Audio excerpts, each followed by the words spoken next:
नदी के किनारे बसा था साहिबगंज नाम का एक शांत गांव। उसी गांव में रहता था रजा दशरथ, सीधा सादा आदमी, मेहनतकश, कम बोलने वाला, लेकिन दिल का बहुत साफ। लोग कहते थे, रजा जैसा आदमी पूरे गांव में नहीं मिलेगा। रजा की शादी हुई थी अमीना से। अमीना पढ़ी लिखी नहीं थी, लेकिन समझदार बहुत थी। उसकी आंखों में सब्र था और बातों में अपनापन। घर छोटा था, मगर सुकून से भरा हुआ।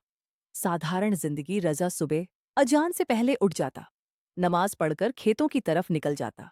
अमीना उसके लिए गरम रोटी बांध देती और जाते जाते कहती, अल्लाह हिफाजत में रखे। दिन भर खेत में मेहनत, और शाम को थका हुआ रजा जब घर लौटता तो अमीना की मुस्कान उसकी सारी थकान उतार देती। पैसे ज्यादा नहीं थे, मगर शिकायत भी नहीं थी। मुसीबत का दौर एक साल गांव पर मुश्किल आ गई। बारिश कम हुई, फसल खराब हो गई, रजा की आमदनी लगभग खत्म हो गई। उधार बढ़ने लगा। गांव के कुछ लोग शहर जाने लगे। एक रात रजा चुपचाप आंगन में बैठा था। अमीना समझ गई। बिना पूछे उसके पास आकर बैठ गई।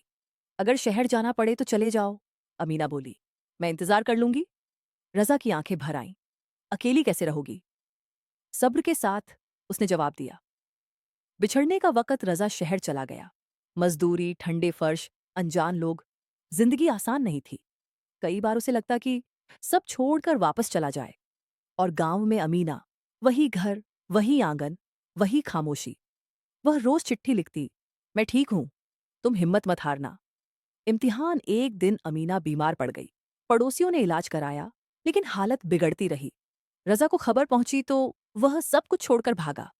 जब वह पहुंचा, अमीना बहुत कमजोर थी, लेकिन उसे देखते ही मुस्कुरा दी। मुझे पता था तुम आओगे। रजा ने उसका हाथ पकड़ लिया। मैं कहीं नहीं जाऊंगा अब। नई सुबह अमीना धीरे धीरे ठीक हो गई।